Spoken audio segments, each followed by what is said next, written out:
Hello and welcome to my 3-month manga haul. This is obviously just a catch up to show what I've got in the last 3 months.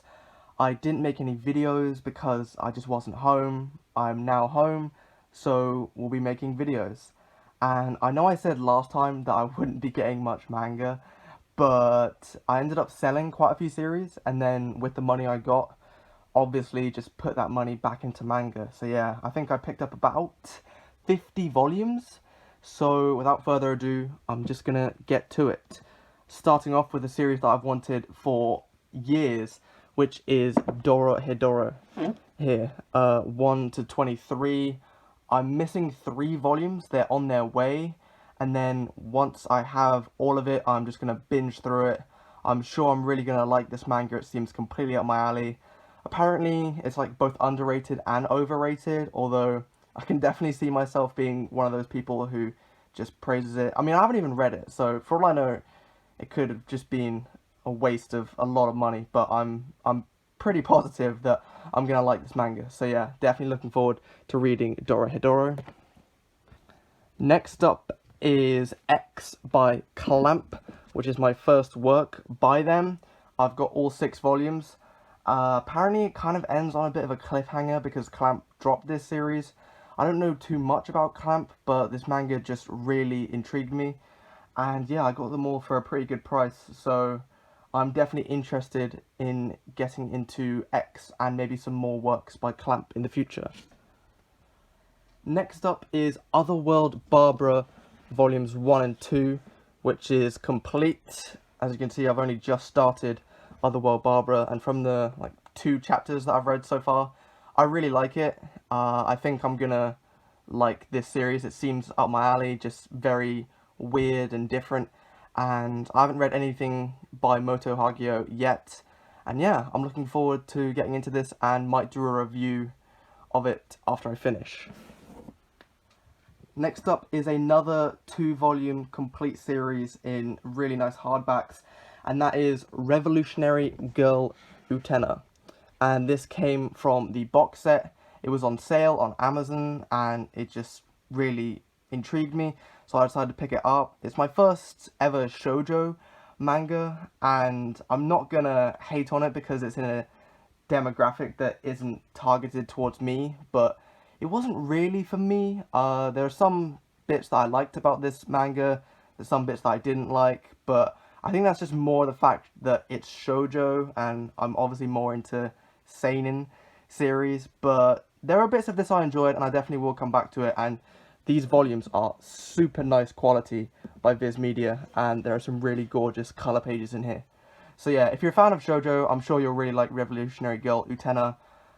I mean, I can't exactly hate on it too much. And the final complete series that I have got in the last 3 months is Blam, or Blame, or however you want to pronounce it, in these massive master editions, 1 to 6, I've got all of it. And yeah, recently just finished reading this and really enjoyed it. Obviously there were some bits of this which were really confusing, but I really liked the atmosphere and some of the grotesque kind of characters and monsters and just creatures that inhabit this very mechanical world. And yeah, I really enjoyed it. Like I said, didn't really understand what was going on 100% of the time, but I had a great time with this manga, and I'm sure if you're a fan of seinen or atmospheric manga that you will too. Next up is quite a lot of one-shots, so I'm going to try and speed through these. First off is The Ice Wanderer and Other Stories by Jiro Taniguchi.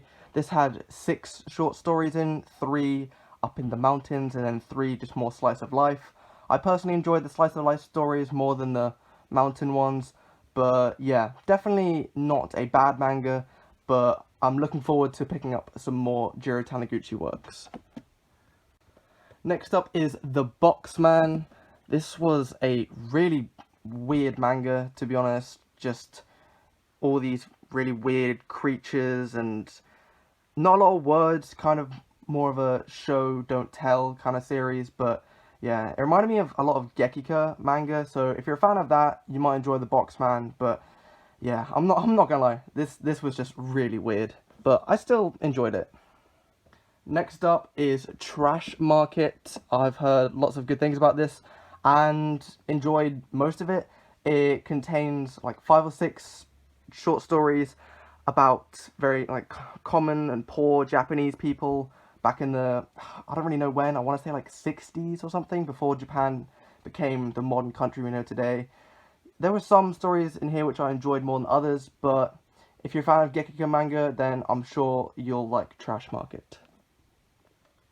Next up is Abandon the Old in Tokyo by Yoshihiro Tatsumi. Happy to actually get one of his works after reading A Drifting Life and loving that. More short stories, more Gekika, and yeah, I probably enjoyed this more than Trash Market, but I think that's just because I already like Yoshihiro Tatsumi.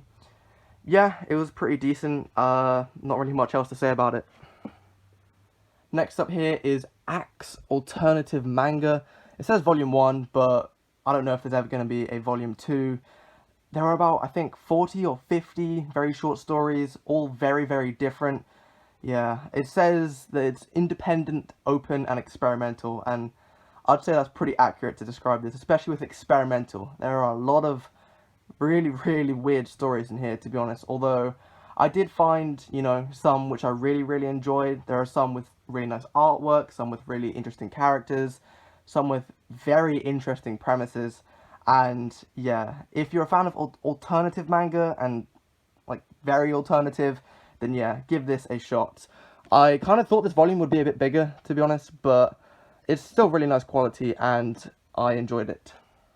The next 4 one-shots I've got here, I all enjoyed very, very much. And starting that off is Hollow Fields, the complete series by Madeline Rosca, whose name I probably butchered. But yeah, I think she's Australian or something, so very interesting to have some non-Japanese manga here. It's kind of like if Tim Burton met steampunk, met kids boarding school. There's this kind of dark secret which you kind of already know. Even though it's a bit dark, it still feels very light-hearted, and it was a very fun manga, and yeah, I really liked Hollow Fields.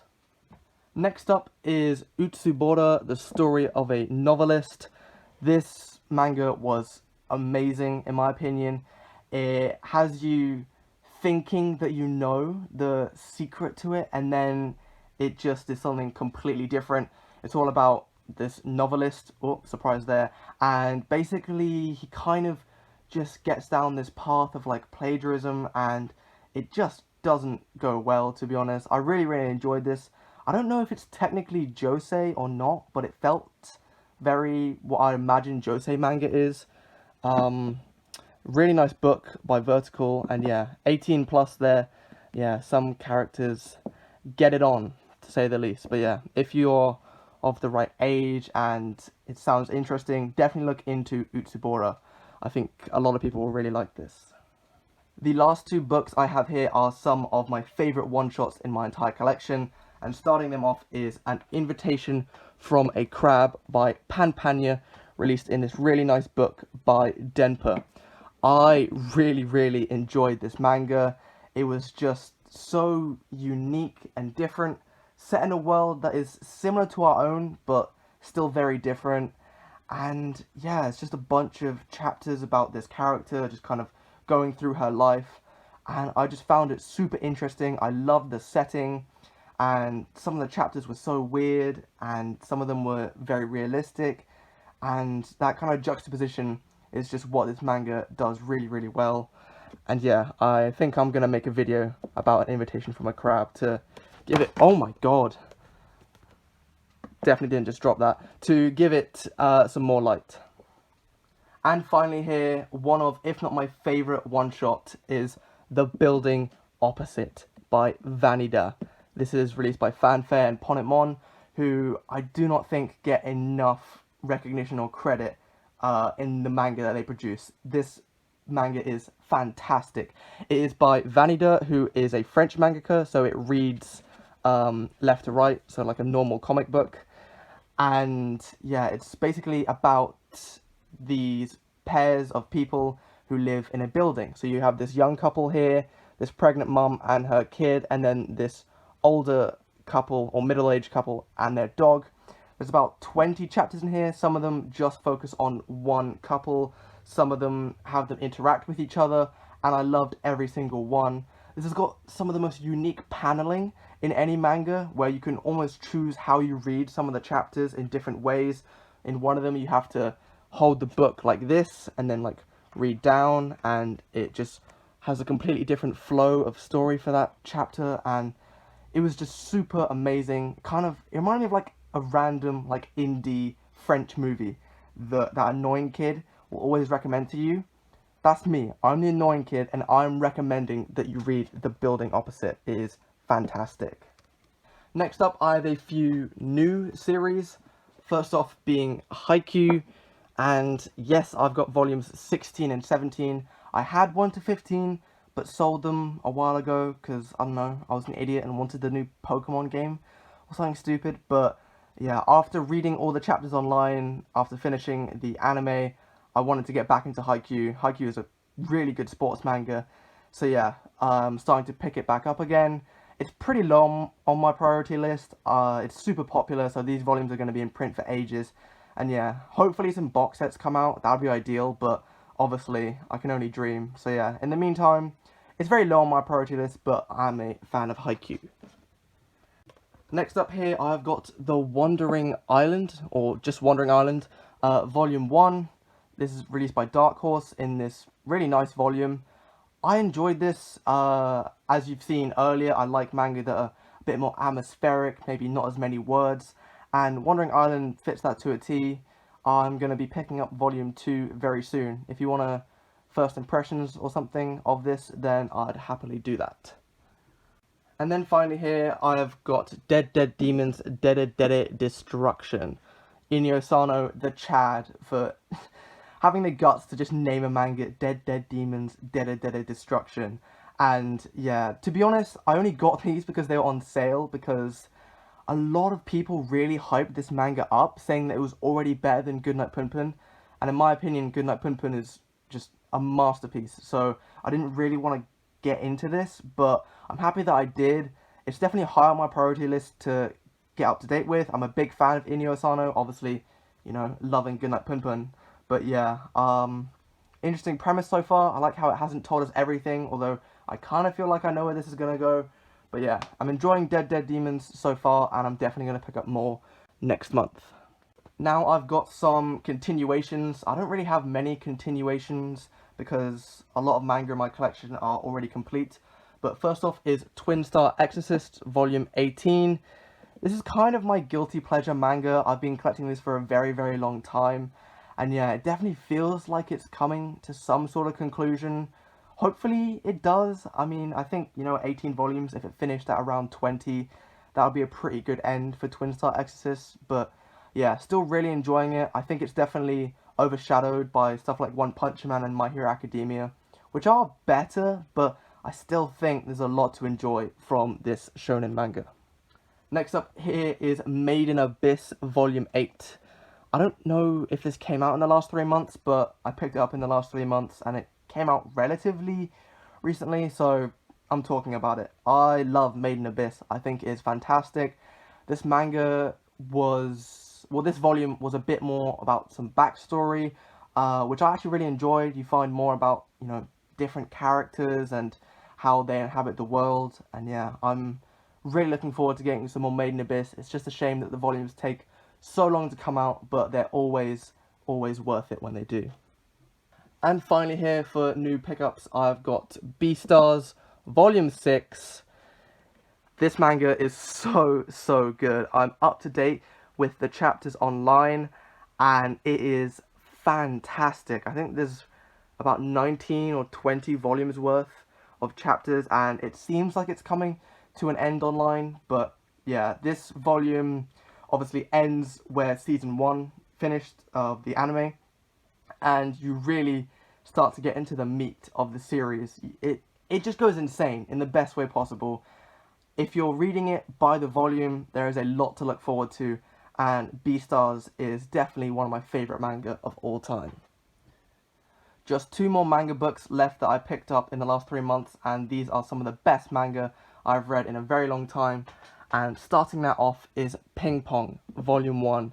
And this is very biased because I am a massive fan of Ping Pong, both the manga and the anime, which was amazing, and the live action movie, which came out in 2002, which is also amazing. And all of that stems from this. I've been waiting for an English release of Ping Pong ever since I saw the movie 8 years ago. It's been 8 years and we finally have it in English, and I'm so happy. It is everything I could have wanted. Almost everything. Obviously some jokes land better in the movie, and I think there are some more interesting characters that were added in the anime, but this is still a fantastic, fantastic manga. It just, for me, it transcends sports manga. It is just amazing. I cannot wait for the second volume to come out, and this manga is so important to me because I got inspired to play table tennis from the story that I saw in the movie 8 years ago, and I've been playing every week ever since lockdown, basically, and this manga just means so much to me, so I'm so happy to finally have it in my collection. And who knows, if you pick it up, maybe you'll get inspired to play table tennis and, I don't know, be national champion or something. So yeah, highly recommend Ping Pong. It is amazing. And then finally here, I have got The Summit of the Gods, Volume 5. This is the last volume in the series, and this manga is so amazing. It's so slept on as well. I don't know why people aren't talking about The Summit of the Gods. It is a fantastic manga all about climbing, and basically it follows the story of this journalist here who is trying to discover who climbed Everest first. There's this big mystery behind it because no one actually knew. 2 people went up, but they were found dead on the mountain. Did they get up to the top and then die on the way down, or did they never make it to the top?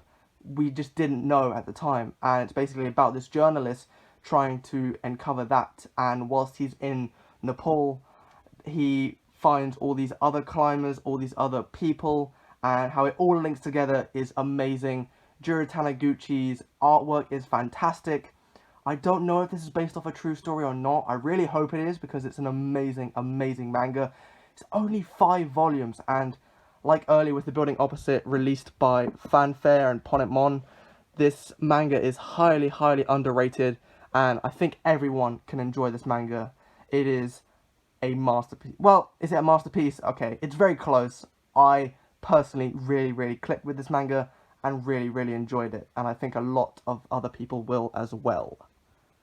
So that was my catch-up haul video. Hopefully I'll actually make one at the end of this month and not in 3 months' time. I do plan on making some series reviews, maybe a collection video. And yeah, if there's any videos that you want to see, any series that I've mentioned here that you'd want me to make a video on, then just let me know and I'll be happy to do that, or have a chat in the comments. So yeah, until next time, stay safe and read lots of manga.